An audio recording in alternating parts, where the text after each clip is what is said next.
Hey, what up, y'all? This is your boy DJ Fat Soul. I need an introduction, but this beautiful work of art, it doesn't. This right here is a replica of Prince's iconic cloud guitar. Ooh, had this thing for quite a while. I've been wanting to make a video for y'all to talk about it. So much stuff has been going on. We all know what's happening here in Tucson. So I've been putting it off, but I got up this morning. I'm literally still in my pajamas, and I'm like, you know what? Let me do this now. Because if I don't, I will never get to it. But I have to tell you the incredible story behind this thing. It's just amazing. I know next year, folks are going to be celebrating the 40th anniversary of Purple Rain. And me being a hardcore Prince fan and probably a mild music snob, I wanted to celebrate the 40th anniversary of the design and making of one of the most iconic guitars in modern music history, probably with the exception of Eddie Van Halen's Frankenstrat. When you see this thing, you know who it belongs to, okay? So check it out. So during the filming of Purple Rain in Minneapolis in 1983, Prince and his associates, they went to a local guitar shop. I think it's called Nuke Coupe. It has a weird German name or so. A guy working there, his name was Dave Roussan. And Dave Roussan, he never built guitars. He actually just repairs them. So Prince and his folks told him, and they recognized Prince because, he was like the local kid, like the local town hero. They even remember him coming in there when he was like a kid, like in his younger years. So Prince and Associates, they go in there and they're like, hey, we need a guitar that's going to be used in the movie. And they just gave only a few specifications. They wanted it white with gold hardware, and the fret markers, just black spades, and they wanted it playable. So, it was kind of something strange because, like Prince just released 1999, so he was a star, so to speak. But to be that basic on something that he needed was kind of weird or so. So Dave just kind of assumed like, okay, he needed for a movie, so it's going to be like a movie prop. So he made it really durable, very heavy maple wood, really sturdy, just basic features or so. Oh yeah, it's worth also mentioning that the design itself was mostly based off of a bass that Prince's bass player Andre Simone had. Prince bought this bass for him sometime in the 70s at a shop in New York. And it was a trip because I remember, I seen clips of them performing back in the day, and he actually has that bass in some of the older videos, but it just didn't resonate with me or so. It wasn't iconic at the time, I guess.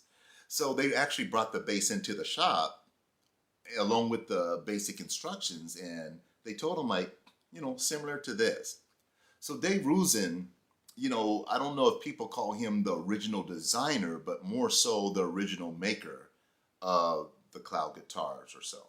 So I think it was July 27th, 1984 was when everybody first saw the cloud guitar in the movie Purple Rain. I remember even as a kid, like, because Prince was kind of walking with Apollonia, kind of trying to get his Mac on. And while walking with her, he comes across a storefront window of the cloud guitar hanging on a mannequin.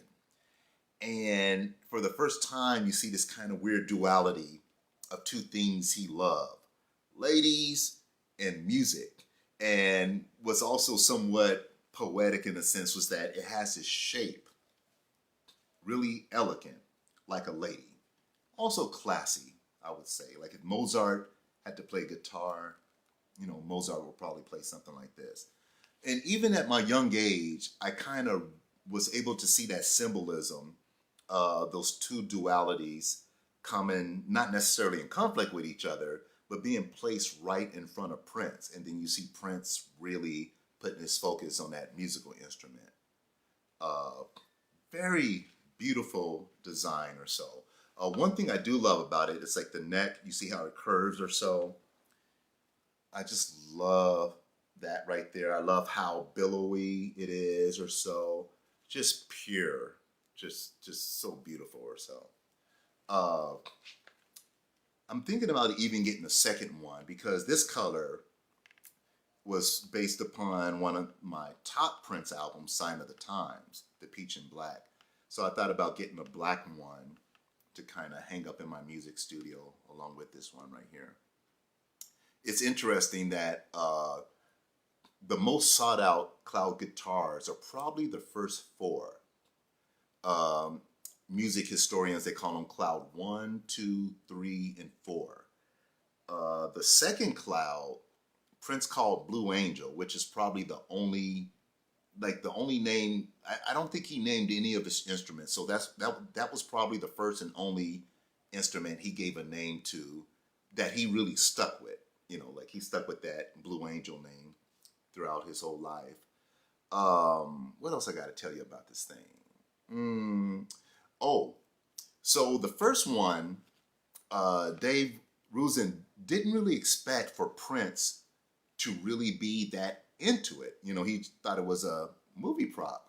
So as soon as he saw Prince played in a movie, and during some of his Purple Rain tour dates or so, he's playing it, Dave was like, you know what, I should make a couple more of these or so. And along with making two more, Prince brought in the original and he had it augmented. He wanted like a more narrow neck, being, you know, him being small, probably easy to kind of, you know, work the notes on it. And I don't know if it's anything else or so. Maybe the pickups he changed, but he didn't do too much to it. To Prince, music instruments were more so an aesthetic. He wasn't like much of a gearhead. He can take average instruments and do amazing things with them. So visually, he's a visual artist. So the visual, the look of it, the aesthetics was just as important as the functionality of it, which is ironic because he will beat these guitars up on stage. He'll bring it to the shop and they'll repaint it or, you know, fix it up or so. As a matter of fact, the first cloud guitar, I think that was the one that Prince donated to the Smithsonian.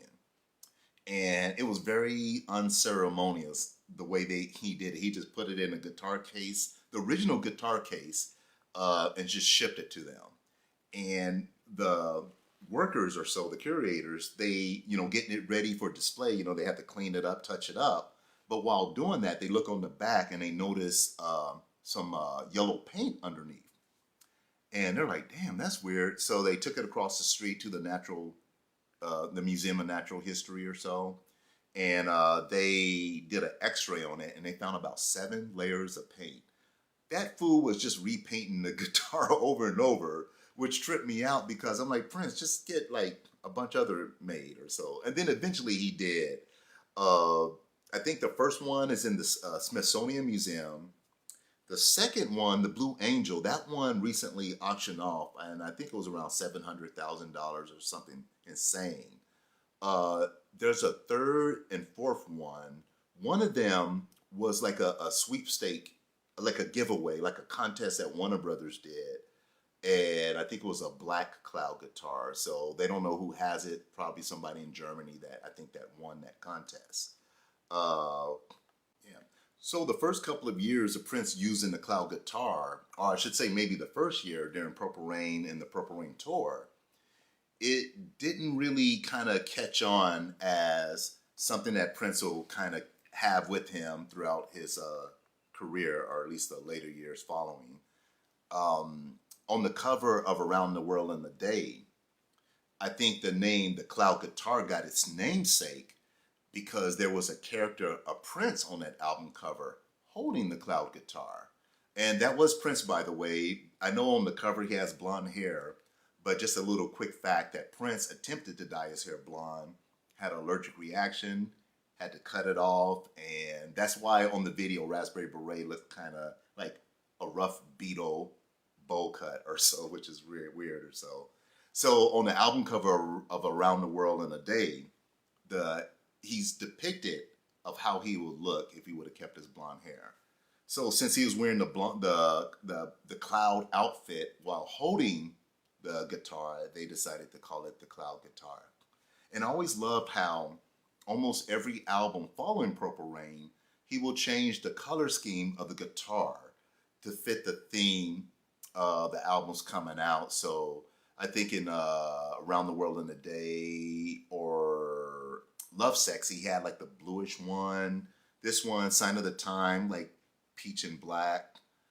When he did the Batman soundtrack, he had like an all black cloud guitar. And I thought that was pretty cool. As far as the quality of the cloud guitar, um, even the ones made by Dave Rusin, they're pretty much a lot of like professional guitarists. They just describe it as decent. It's not anything too fancy. It just, gets the job done, which is kind of like how Prince was or so. Most of his instruments, he wasn't really like into like a gearhead, as they would say. They were just tools that he used for something bigger. In fact, for me personally, I'm just as fond of, I think it's the Hellcat, or Mad Cat, the Telecaster. That one to me is more iconic, to me personally, than this one.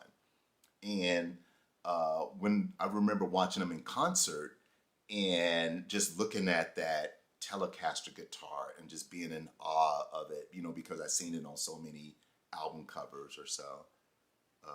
Trying to think of some other things I can tell you about this thing, but that's probably about it.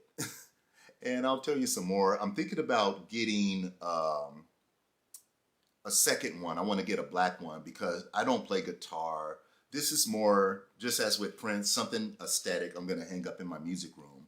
I wanted to get a black one to kind of have like a little matching Sign of the Times type thing going on.